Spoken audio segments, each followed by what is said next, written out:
तो भैया हम लोगों ने क्या क्या किया था, S block element, B block elements कर लिए थे। एस ब्लॉक में कितने, फर्स्ट ग्रुप और सेकेंड ग्रुप, और बी ब्लॉक में ग्रुप नंबर 13 से लेके 18 तक ये सारे कंप्लीट कर लिए थे हम लोगों ने। तो अब हमको क्या करना है, डी ब्लॉक करना है और एफ ब्लॉक करना है। इनमें बहुत ज्यादा चीजें नहीं है पढ़ने को, लेकिन फिर भी थोड़ा थोड़ा है, कर लेंगे, क्योंकि इतनी ज्यादा पूरी पीरियोडिक टेबल याद तो हो जाती है, लेकिन सारी प्रॉपर्टीज आप याद करो, सब कुछ करो, तो फायदा क्या पीरियोडिक टेबल पढ़ने का। और इससे ज्यादा क्वेश्चंस भी नहीं पूछे जाते हैं। जो पूछे जाएंगे उनको वो एलिमेंट्स सब लोग मेटल्स और नॉन मेटल्स में पढ़ लेंगे।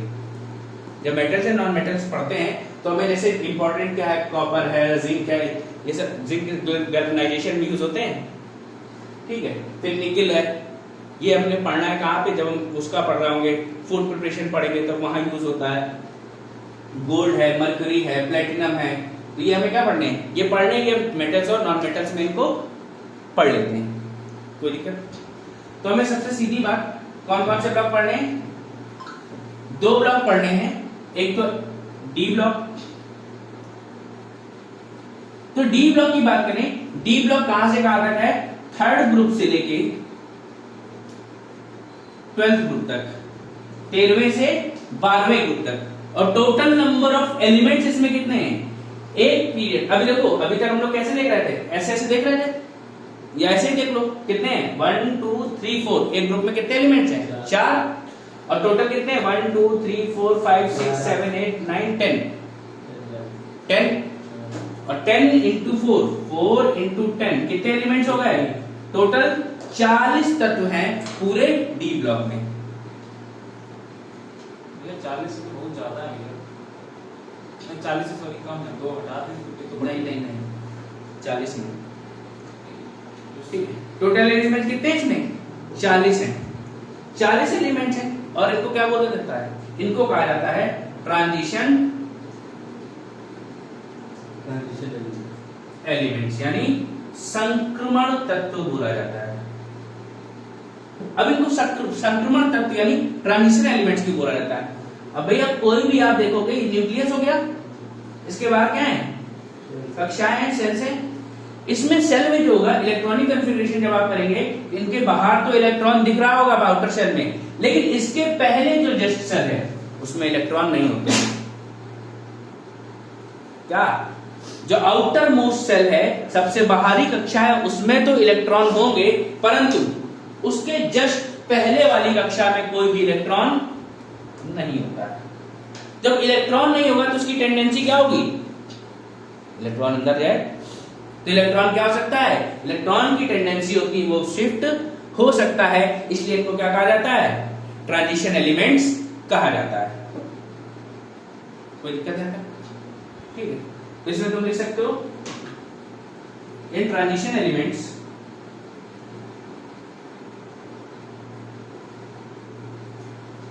electrons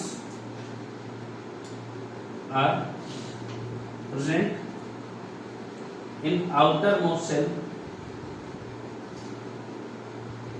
but are absent in shell just before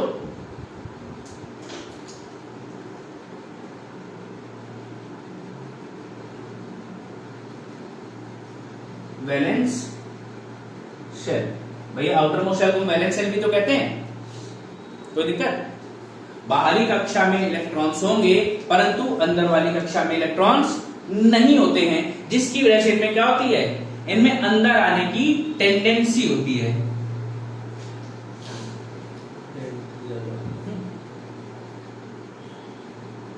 तुम लोगों ने उसका कॉपर का जब वो पढ़ाया था, इलेक्ट्रॉनिक कॉन्फ़िगरेशन एक्सेप्शन बताया था, याद है, उसमें क्या हो रहा था, 4s में इलेक्ट्रॉन जा रहे थे, लेकिन क्या देखा आपने कि 3d में क्या हो रहे थे, कंप्लीट हो रहे थे क्या, 3d में इलेक्ट्रॉन्स नहीं कंप्लीट हो रहे थे। तो इलेक्ट्रॉन नहीं कंप्लीट हो रहे थे, उसने क्या किया, 4s से एक इलेक्ट्रॉन ले लिया था अपने पास। इन्हें क्या कहा जाता है? ट्रांजिशन एलिमेंट्स कहा जाता है। कोई दिक्कत यहां तक? तो ट्रांजिशन एलिमेंट्स में कौन कौन से आते हैं? देखो यहां से देख लो, scandium, titanium, palladium, chromium, manganese, iron, cobalt, nickel, copper, zinc, yttrium, zirconium, niobium, niobium, molybdenum, technetium, ruthenium, rhodium, palladium, silver, cadmium. और यहाँ पे देखो, यहाँ पे क्या दिख रहा है? 57 से 71 तक और 89 से 103 तक। उसके बाद क्या है? Hafnium, tantalum, tungsten, radium, osmium, iridium, platinum, gold and mercury. Last में रदरफोर्डियम, डुप्नियम, सीबोर्गियम, बोरियम, हेस्मियम, मेटर्नियम, डार्मस्टेडियम, ब्रोंटेनियम, कॉपरनीशियम।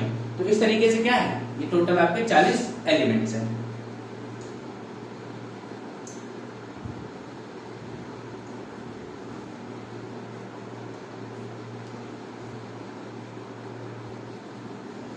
तो कोई दिक्कत है यहां तक? तो ये आपके डी ब्लॉक एलिमेंट। अब क्या किया गया?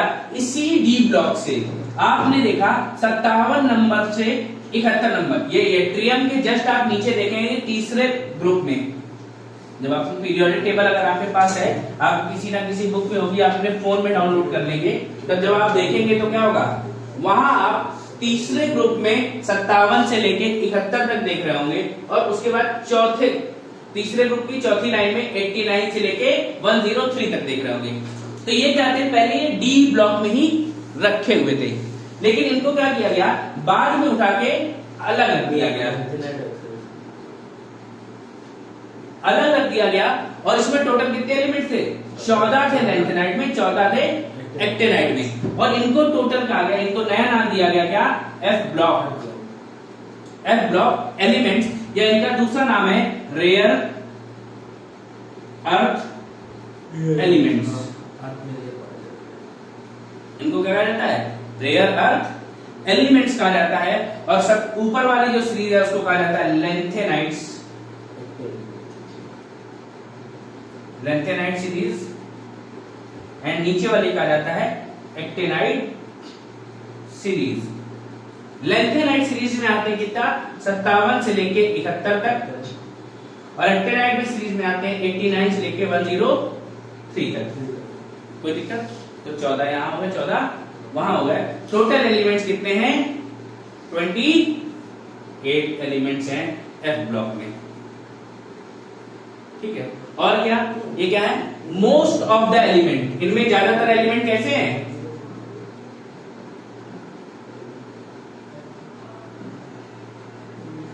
रेडियो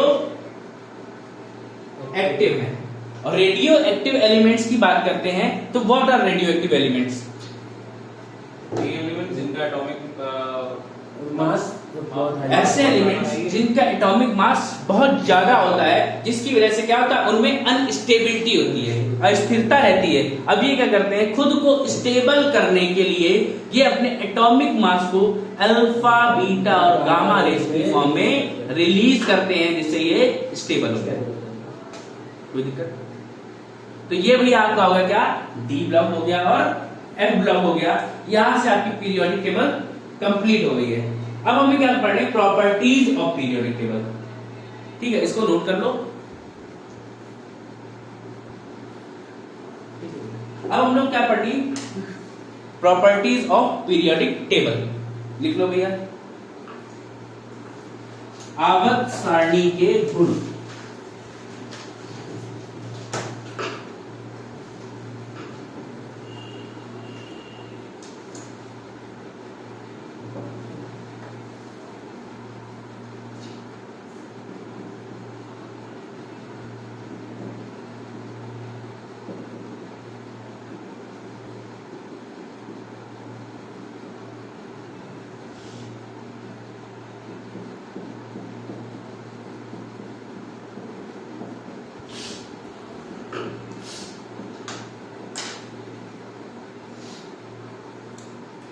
आवर्त सारणी के गुणों की बात की जाए तो गुणों में सबसे पहला हम पढ़ते हैं क्या? एटॉमिक साइज, परमाणु आकार, या हम लोग और क्या पढ़ लेते हैं, एटॉमिक रेडियस, यानी परमाणु त्रिज्या। तो अब किसी भी एटम की रेडियस क्या है, आपने क्या बनाया, एक एस्पिरियम बनाया, तो जो उसका न्यूक्लियस से बाहरी कक्षा की दूरी होती है, the distance between nucleus and the outer shell is known as radius of atom. ठीक है, जैसे क्या कहेंगे, परमाणु की त्रिज्या के भाई न्यूक्लियस से यहां तक गए, अब इसी से आप पूरा क्षेत्रफल निकाल सकते हैं, और रेडियस से आपको पता चल जाएगा जितनी बड़ी रेडियस होगी उतना बड़ा साइज होगा उसका एटम का। कोई दिक्कत? अब आपसे इसमें पूछा क्या जाता है कि टॉप से बॉटम और लेफ्ट से राइट पूरी पीरियोडिक टेबल जितने भी गुण पढ़ने हैं हमको दो तरीके से पढ़ते हैं, एक तो ग्रुप के रूप में ऊपर से नीचे आने पर, और एक पीरियड्स में लेफ्ट से राइट जाने में, बाएं से दाएं जाने में।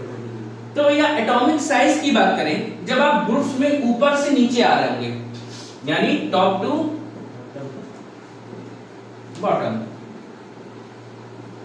तो ये क्या होगा, बढ़ेगा या घटेगा एटॉमिक साइज?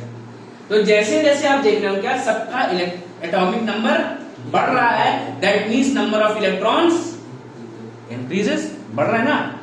जब इलेक्ट्रॉन्स की संख्या बढ़ेगी तो उनमें कक्षाएं भी भाई, सेल्स भी बढ़ेंगी, और जब सेल्स बढ़ती जाएंगी तो उनमें दूरी भी बढ़ती जाएगी। कोई दिक्कत? तो क्या टॉप से बॉटम आने पर क्या होगा, एटॉमिक साइज इंक्रीज होगा, यानी बढ़ेगा। ठीक है, अब अच्छा आपसे कहा जाए कि लेफ्ट से राइट देखा जाए, left to right, left to right क्या होगा पीरियोडिक टेबल में, एटॉमिक साइज बढ़ेगा या घटेगा? बढ़ेगा? नहीं, ऐसा नहीं होता। जब आप लेफ्ट से राइट जा रहे होंगे तो यहां पे क्या होता है, यहां पे न्यूक्लियर फोर्स काम कर रहा होता है। न्यूक्लियर फोर्स जब काम करता है तो क्या होगा, ये एटम्स को क्या करता है, अपनी तरफ अट्रैक्ट करेगा, इलेक्ट्रॉन्स जो है बाहरी कक्षा में उनको अट्रैक्ट करता है, इसलिए जब लेफ्ट से राइट जाते हैं तो ये घटता है। लेफ्ट से राइट जाने पे क्या होगा, डिक्रीज होगा। कोई दिक्कत? तो क्या होगा भैया, जब परमाणु आकार की बात करें तो ऊपर से नीचे आने पर बढ़ेगा और लेफ्ट से राइट जाने पर घटेगा। क्यों? ड्यू टू लिख लो,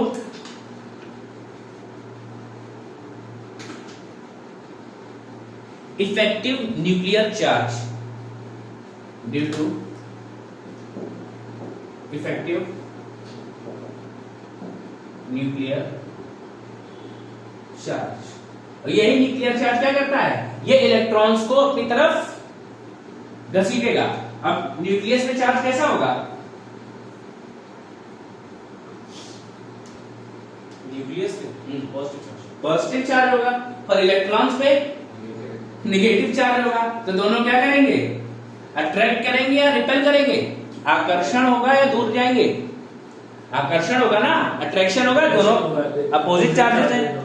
भैया तो आपने सब बचपन में पढ़ा होगा कि अपोजिट चार्जेस अट्रैक्ट, तो वही चार्ज होता है कि क्या करता है, न्यूक्लियस का पॉजिटिव चार्ज इलेक्ट्रॉन को ज्यादा दूर तक नहीं जाने देता है, जिसकी वजह से बाएं से दाएं जाने पर, लेफ्ट टू राइट जाने पर एटॉमिक साइज घटता है। कोई दिक्कत? ऊपर से नीचे आने पर देखो तो कोई दिक्कत नहीं होगी। लेफ्ट टू राइट जाने पे ड्यू टू इफेक्टिव न्यूक्लियर, हाँ, लेफ्ट टू राइट जाने पर due to effective nuclear charge.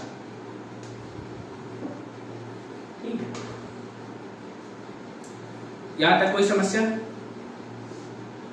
फिर कहा गया भैया कि देखो 16 तक तो बात ठीक आ रही थी, 16 तक बात ठीक आ रही थी, कोई दिक्कत नहीं, चल गया। लेकिन जब हम 17वें ग्रुप की बात करें और 18वें ग्रुप की बात करें, तो जो आपका 17th ग्रुप होता है,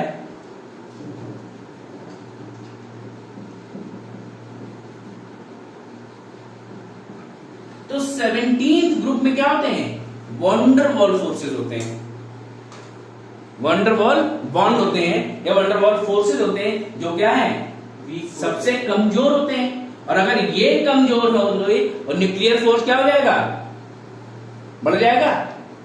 जो फोर्स बड़ा होगा वो अपनी तरफ खींचेगा, वो खींच रहा है, जिसकी वजह से क्या होता है? पूरी पीरियोडिक टेबल में सबसे छोटी रेडियस या एटॉमिक साइज हेलोजन ग्रुप का होता है। कोई दिक्कत नहीं आता? ठीक है। 17 ग्रुप स्मॉलेस्ट एटॉमिक साइज। अगर आपसे पूछा जाए कि which group has smallest atomic size या एटॉमिक रेडियस, तो उसमें आप क्या लिखेंगे? हेलोजेंस। या 17 ग्रुप में क्या होते हैं? परमाणु का आकार सबसे छोटा होता है। अब देखो आपसे क्वेश्चन पूछ ले, which of the elements have smallest radius. देखो एक क्वेश्चन 1 ऐसे हो सकता है, एक तो दे दे क्या? फ्लोरीन, क्लोरीन, आयोडीन और ब्रोमीन। एक तो इस तरीके से दे सकता है, देगा ना। और एक क्या करेगा, वो ऐसे दे दे,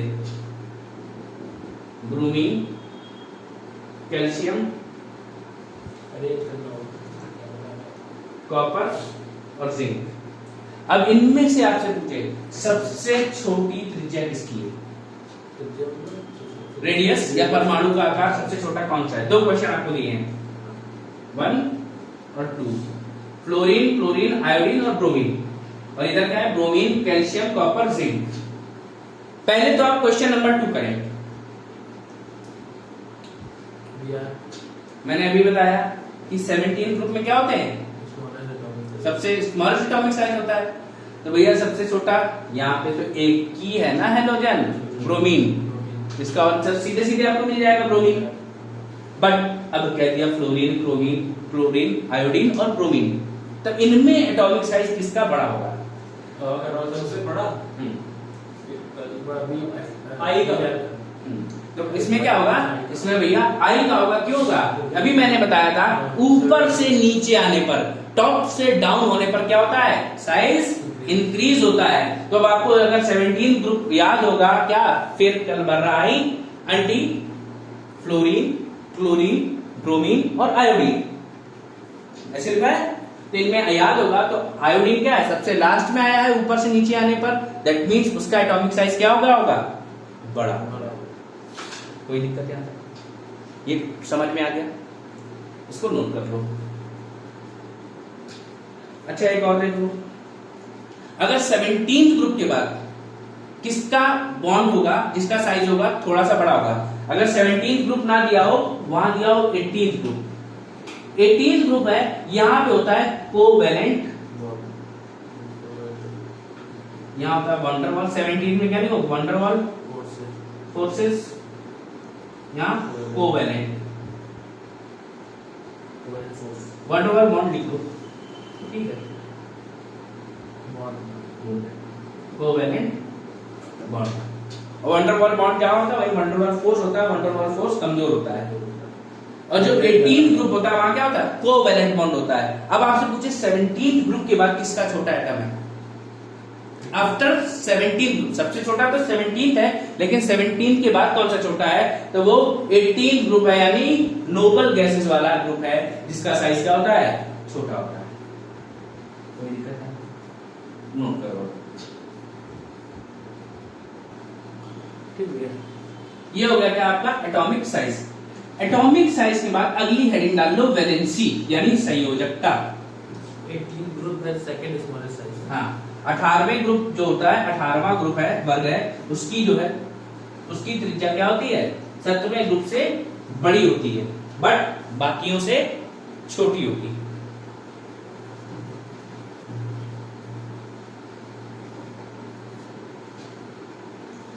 इसके बाद बात करें हम वैलेंसी यानी संयोजकता। तो what is valency? The number of electron being given or taken by any particular element that brings charge to it is known as its valency. तो नंबर ऑफ इलेक्ट्रॉन्स,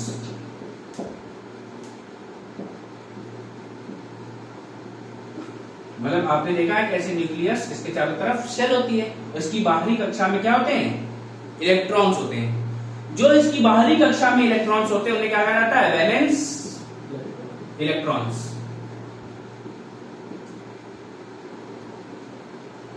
ठीक है।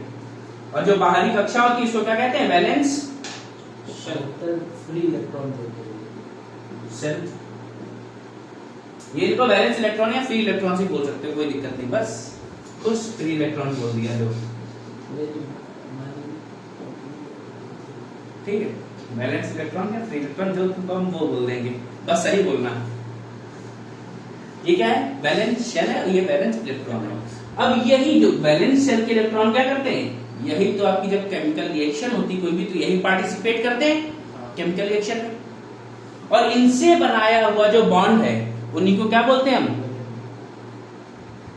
संयोजकता यानी वैलेंसी।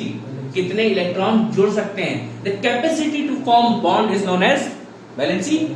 भाई किसी से संयोजकता बनाने की क्षमता ही क्या है? वैलेंसी है। और कौन सा एटम कितने इलेक्ट्रॉन्स दे रहा है वो उस पर डिपेंड करता है। जैसे आपने पहले ग्रुप में पढ़ा था। अच्छा आप देखो, ग्रुप में जब आप पढ़ोगे तो सबके इलेक्ट्रॉन्स क्या होते हैं?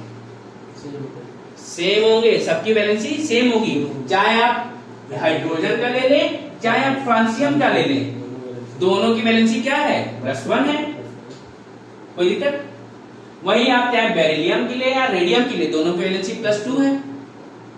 लेकिन जब आप लेफ्ट से राइट जाते हैं तो लेफ्ट से राइट गए तो पहले ग्रुप की वैलेंसी क्या होती है? +1, दूसरे की +2, फिर 13वें की +3, ठीक है, 14 की +4। ये क्या बनाता है? कार्बन फैमिली कोवैलेंट बॉन्ड बनाती है। फिर इसके बाद नाइट्रोजन -3, मतलब सॉरी 15 ग्रुप -3 -2 और 16 ग्रुप -2, हाइड्रोजन यानी 17वां ग्रुप -1 और इनर्ट यानी 0। ऊपर से नीचे आने पर वैलेंसी पे कोई भी इफेक्ट नहीं पड़ता है, सभी ग्रुप में समान संयोजकता होती है। लेकिन जब लेफ्ट से राइट जाएंगे, क्या कर रहे हैं आप? To right, left to right, तो पहले क्या होगी? पहले बढ़ेगी, बढ़ रही ना भैया? कहां तक? पहला, दूसरा, 13वां और 14वें तक। 14 ग्रुप तक क्या होती है? बढ़ती है। बस 14 के बाद क्या होगी? घटना शुरू हो जाएगी। और कैसे घटती है? -3, -2, -1।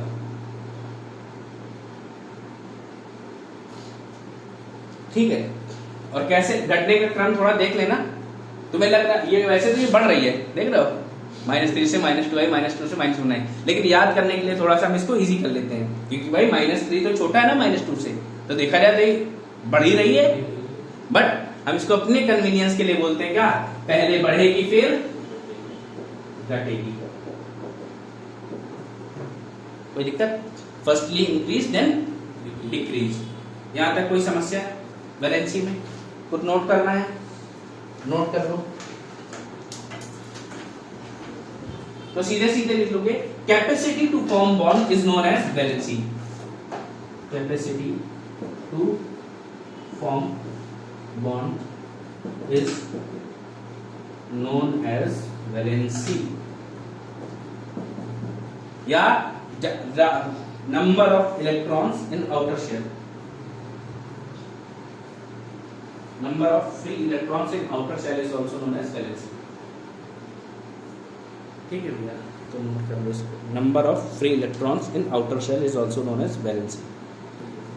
सभी का 10 ना हो तो ये ठीक है भैया। अब इसके बाद अगली हेडिंग डालोगे आप आयनाइजेशन एनर्जी, या इसी को बोलते हैं आयनाइजेशन पोटेंशियल,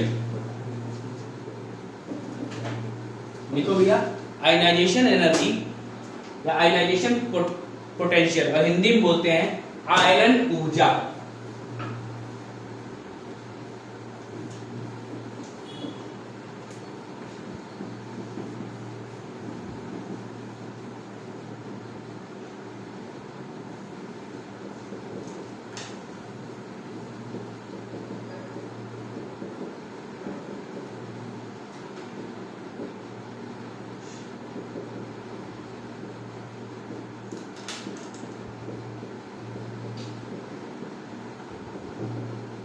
आयरन ऊर्जा की बात करें तो आयरन ऊर्जा है क्या?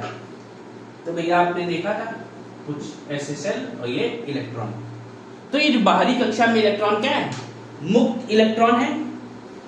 अब होगा क्या, हमें इस इलेक्ट्रॉन्स को क्या करना है?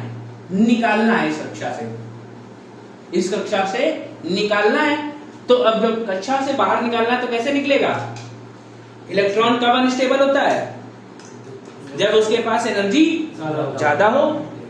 अभी पास बेचारे के पास कम है तो घूम रहा, चक्कर काट रहा है, लेकिन हम अगर इसको एनर्जी दे दें फिर ये फुदकने लगेगा, है ना? फुदकवाना है इसको तो क्या है, जो मिनिमम एनर्जी लगे। भाई देखो कोई भी है, तुमसे कोई पैसा मांगता है, तुम क्या कोशिश करते हो? जितने कम से कम में दे सके। वही हाल इसका भी है, इसको जितनी कम से कम एनर्जी, वो एनर्जी कम से कम जिसमें क्या हो जाए, ये उछल के बाहर चला जाए।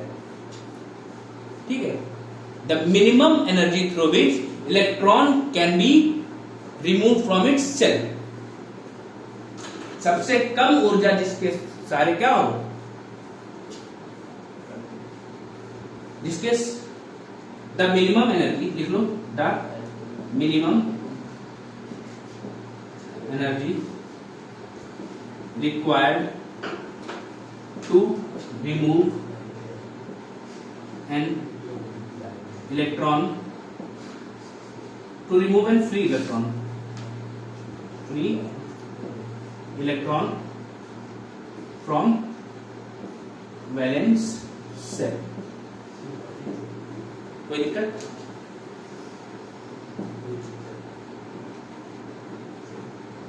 मुक्त इलेक्ट्रॉन को संयोजी कक्षा से बाहर निकालने के लिए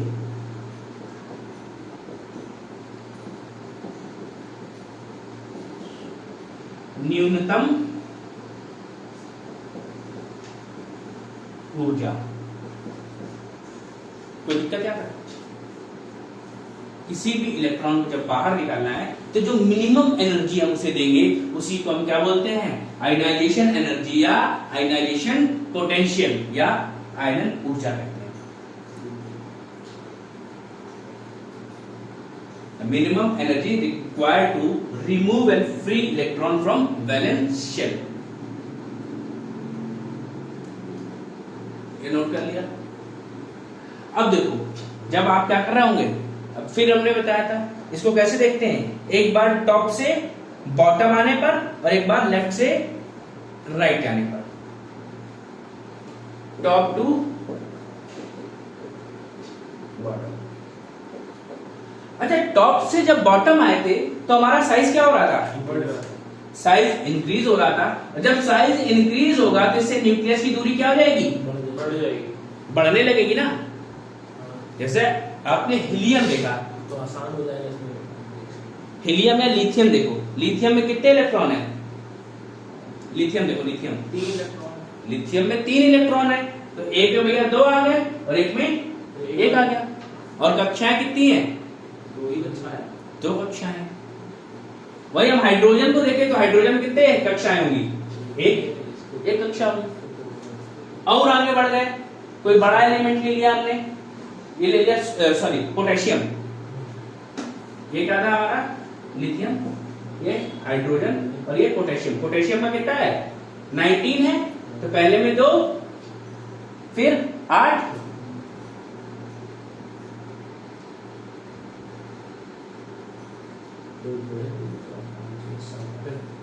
अब क्या होगा? अब कितनी आएंगी? बची कितनी है? 18 भर सकते हैं हम, लेकिन कितनी भर देंगे? 9 भर देंगे, कोई दिक्कत नहीं। अब देखो जैसे जैसे दूर जाते जाओगे वैसे वैसे इसका आकार बढ़ता जाएगा, मतलब यहाँ पे न्यूक्लियर फोर्स भी कमजोर हो जाएगा, कमजोर हो जाएगा। तो मतलब पहले एनर्जी ज्यादा लग रही होगी भाई। यहाँ पे क्या है, लिथियम का साइज छोटा है तो एनर्जी कम लगेगी, फिर सोडियम का साइज बड़ा है तो ज्यादा लगेगी, पोटेशियम का और बड़ा तो और ज्यादा लगेगी, सॉरी कम लगेगी, एनर्जी कम लगेगी, ठीक है। तो जैसे जैसे नीचे की तरफ जाएंगे इसमें एनर्जी कम लगेगी, लिथियम में ज्यादा लगी, सोडियम में कम लगी, पोटेशियम में और कम लगी, रुबिडियम में और कम लगेगी, क्योंकि इनका आकार बढ़ता रहता है। तो टॉप टू बॉटम में डिक्रीज होगी, यानी घटेगी। इलेक्ट्रॉन्स पे एनर्जी का वो कम होगा। हाँ, इलेक्ट्रॉन्स पे न्यूक्लियर एनर्जी का प्रभाव कम हो जाएगा। तो क्या होगा, अब जितनी दूर जाएंगे, जैसे पापा जितनी दूर चले जाएं, जैसे अब तुम घर पे हो, पापा जब घर पे होते हैं तो आपके रिएक्शंस क्या होते हैं?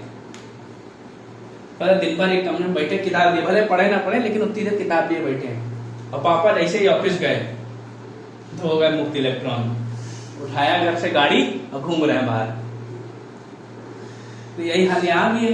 तो इलेक्ट्रॉन जितना दूर चला जाएगा न्यूक्लियस से उतना ही क्या होगा, जल्दी वो रिमूव किया जा सकता है।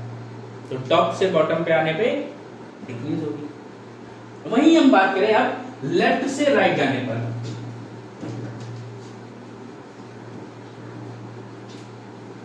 Left to right. अब लेफ्ट टू राइट मैंने क्या बताया था, साइज घटता है। जब साइज घटेगा तो फोर्स बढ़ेगा, और फोर्स बढ़ेगा तो हमें एनर्जी भी ज्यादा देनी पड़ेगी। तो भैया लेफ्ट टू राइट जाने पर एनर्जी इंक्रीज होगी, यानी बढ़ेगी। इस इलेक्ट्रॉन को फ्री करने की एनर्जी ज्यादा है। हाँ, अब भाई किसी इलेक्ट्रॉन, हम उसी की बात कर रहे हैं, जब भी किसी इलेक्ट्रॉन को हमें मुक्त करना है तो उसके लिए जो एनर्जी लगती है वो क्या है, आयनाइजेशन एनर्जी है। अब पहले हमें कहां निकालना था, लेफ्ट में हमें निकालना है किससे, पोटेशियम से। तो पोटेशियम में जितनी एनर्जी लगेगी उससे ज्यादा कैल्शियम में लगेगी, कैल्शियम से ज्यादा स्कैंडियम में लगेगी, स्कैंडियम से ज्यादा टाइटेनियम में लगेगी, तो सबसे ज्यादा, समझ गए। तो क्या होगा, लेफ्ट से राइट होने पे ये बढ़ेगी। भाई स्टेबल एलिमेंट है क्रिप्टन जैसा, तो क्या कहता है, हमें नहीं चाहिए, हम देंगे नहीं देंगे, कोई मतलब नहीं मुझे, लेकिन खाएंगे। तो ये बात आपको समझ में आ गई, ठीक है। तो इसमें आप क्या देखेंगे, जो आपकी आयनाइजेशन एनर्जी है is inversely proportional to atomic size. जैसे जैसे साइज बड़ा होगा वैसे वैसे एनर्जी कम होती जाएगी, कोई दिक्कत नहीं आती। साइज क्या हो, साइज बड़ा होगा, साइज बड़ा होगा तो एनर्जी कम होगी। यहां तक कोई समस्या है? अब आपसे पूछ लिया जाए सबसे ज्यादा एनर्जी किसमें लगेगी, सबसे ज्यादा एनर्जी किसको रिक्वायरमेंट होती है, तो आप बता देंगे हीलियम को। और आपसे पूछा जाए सबसे कम किसको होती है रिक्वायरमेंट, तो आप लिखेंगे सीजियम। क्यों, कुछ याद है? सबसे ज्यादा इलेक्ट्रोपॉजिटिव होता है, हर बात पे तुरंत देने ले लो है ना, मोस्ट इलेक्ट्रोपॉजिटिव होता है ये ना। सब बताया था ना पहले से पढ़ा, सीजियम क्या होता है, मोस्ट इलेक्ट्रोपॉजिटिव पीरियोडिक टेबल में सबसे ज्यादा है सीजियम ना। हाँ, तो सबसे ज्यादा एनर्जी किसको चाहिए, हीलियम को, और मिनिमम सीजियम को, ठीक भैया। तो ये हो गया आपका आयनाइजेशन पोटेंशियल, तो नोट कर लो इसको। अगला लिखो भैया इलेक्ट्रॉन एफिनिटी, इलेक्ट्रॉन एफिनिटी या इलेक्ट्रॉन बंधुता। अगली हेडिंग डाल दो,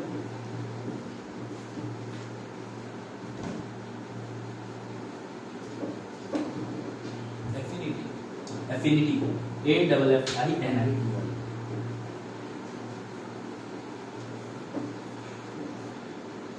अब ये क्या है, आयनाइजेशन पोटेंशियल का उल्टा है।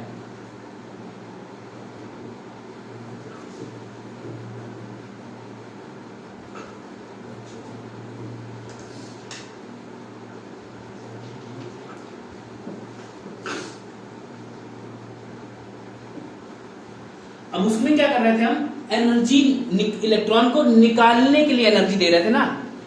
अब इसको क्या करना है, इलेक्ट्रॉन को हमें वापस बुलाना है।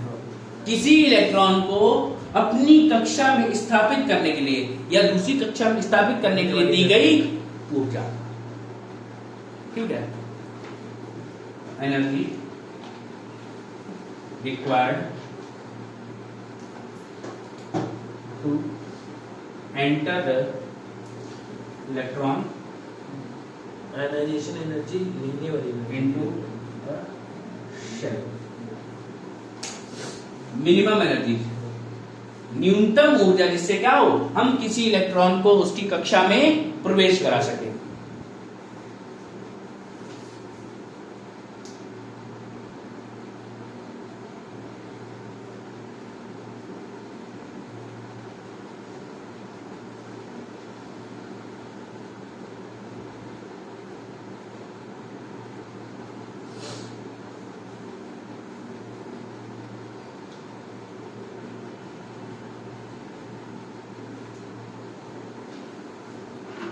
अब भैया बताओ, जब हम ऊपर से नीचे आएंगे, टॉप टू बॉटम, तो क्या होगा, कुछ समझ में आ रहा है? Top to bottom, electron affinity क्या होगी? इलेक्ट्रॉन एफिनिटी भाई देखो, जब हमने निकाला था तो एनर्जी हमने कितनी निकाली थी? ज्यादा निकाली थी, ज्यादा दी थी। भाई जब हमने क्या किया, जिसका न्यूक्लियस छोटा है तो हमें क्या ज्यादा एनर्जी देनी पड़ी थी, तभी वो इलेक्ट्रॉन बाहर निकला था। अब उससे हमें क्या होगा, ज्यादा एनर्जी वापस भी तो लेनी पड़ेगी, तभी वो वापस जाएगा, हल्के में नहीं जाने आएगा। उससे एनर्जी तो निकालनी पड़ेगी, बदला तभी पूरा होगा जब बराबर का थप्पड़ पड़ेगा। समझ रहे हो भाई? कोई तुमको क्या करे, कोई आया तुमको 10 डंडे मार दिया तो तुम्हें 1 डंडे से सुकून मिलेगा? तुम्हें नहीं मिलेगा। जब तक तुम 10 डंडे ना मार लो तब तक मजा नहीं आएगा। वही हाल यहाँ भी है। कहीं जितनी एनर्जी तुम्हें बाहर जाने में दी थी उतनी एनर्जी तुमसे निकालोगे तभी हम अंदर जाएंगे। कोई दिक्कत नहीं आता। तो भैया क्या होगा, टॉप से बॉटम में डिक्रीज होगा, कोई चेंज होगा ही नहीं। कोई चेंज होगा क्या? नहीं होगा। फिर वहीं हम जाए लेफ्ट टू राइट। अब लेफ्ट टू राइट में क्या होगा, इंक्रीज होगा यानी बढ़ेगा। क्यों बढ़ेगा ये आपको समझ में आ गया होगा। कोई दिक्कत है यहाँ?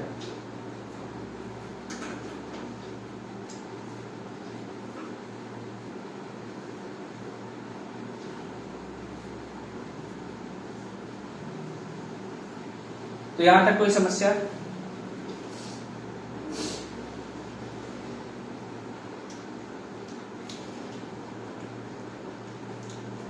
इसको नोट कर लो भैया। अब भैया आज के अंतिम 2 topic, electro positivity and electro negativity.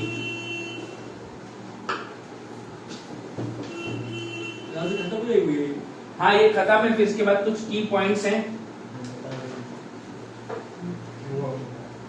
मतलब पीरियोडिक टेबल खत्म हो जाए फिर बताएंगे सबसे हैवी मेटल कौन सा है, सबसे ज्यादा पाया जाने वाला कौन सा है। ये सब डिस्कशन मेटल्स और नॉन मेटल्स में भी हो जाता है, वहां भी कर लेंगे। तो हमने क्या बताया, 2 चीजें, इलेक्ट्रो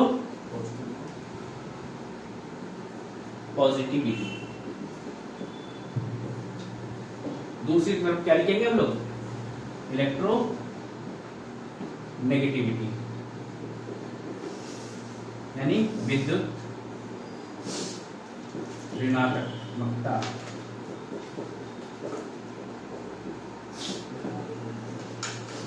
ये क्या है, विद्युत धनात्मकता। यहां तक कोई समस्या? अब इलेक्ट्रो पॉजिटिविटी क्या होती है और इलेक्ट्रो नेगेटिविटी क्या होती है? क्यों भैया? अब देखो भैया, देता कौन है, जिसके पास धन ज्यादा होगा। जो देगा उसके पास धन होगा। भाई देगा भाई जिसके पास धन होगा, तो धन का मतलब प्लस। बस हिंदी में धन ही तो बोलते हैं इसको। देगा भाई जिसके पास धन होगा, तो जो देता है उसके पास हमेशा पॉजिटिव चार्ज आता है, जो लेता है वो नेगेटिव चार्ज। और जो भैया लेता है वो ऋणी रहता है हमेशा। भले उसके पास थोड़ी देर के लिए पैसा आ जाए, लेकिन क्या है, वो कर्जे में डूबा हुआ है। जो लेगा वो क्या हो जाएगा, ऋणी हो जाएगा। और ऋण मतलब माइनस। कोई दिक्कत? जो देगा उसके पास धन होगा, जो लेगा उसके पास ऋण होगा। लेने वाले के पास नेगेटिव चार्ज होगा और देने वाले के पास पॉजिटिव चार्ज होगा। यहां तक कोई समस्या है? अब आपसे पूछा जाए top to bottom and left to right, यहां भी वही चीज होगी। टॉप टू बॉटम और लेफ्ट टू राइट। तो इलेक्ट्रोनेगेटिविटी की बात करें, लेफ्ट टॉप टू बॉटम आने पे क्या होगा? टॉप टू बॉटम आने पे इलेक्ट्रोनेगेटिविटी घटेगी।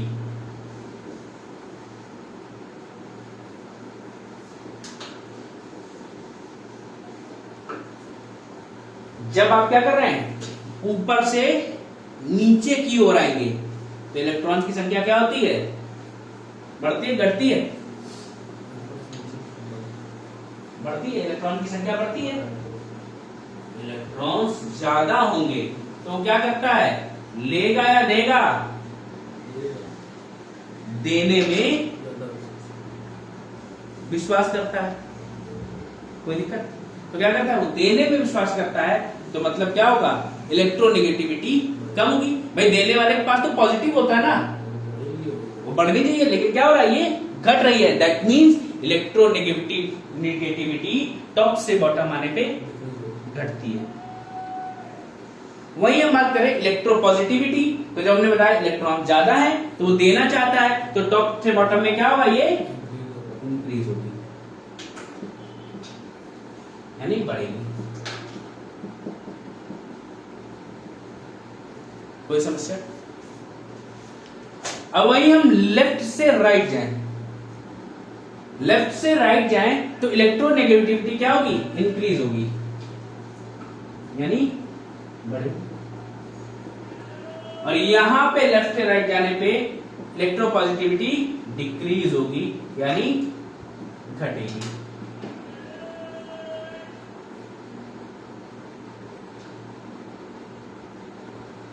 ठीक, कोई समस्या है? तो ये भैया आपका क्या हो गया, पीरियोडिक टेबल की प्रॉपर्टीज कंप्लीट हो गई हैं। ठीक है भैया। अब इन्हीं इलेक्ट्रोपॉजिटिविटी और इलेक्ट्रोनेगेटिविटी से आप क्या बता देते हैं, वैलेंसी भी कई बार इससे पता चलेगी ना।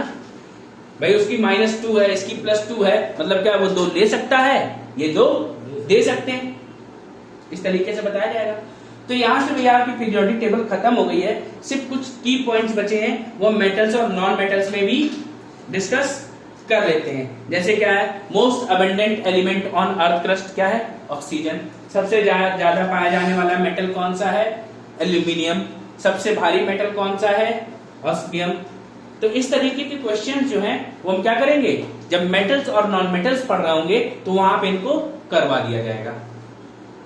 ठीक है, तो बार बार लिखने से एक बार लिखो और बेटर करके लिखा जाए, और क्लासेस भी इससे कम हो जाएगी ड्यूरेशन। ठीक है, तो इसको नोट कर लो। ठीक है भैया। तो इसके बाद हम लोग अपना नेक्स्ट चैप्टर पढ़ेंगे क्या, मेटल्स एंड नॉन मेटल्स। कल से लिख लेना, धातु और अधातु।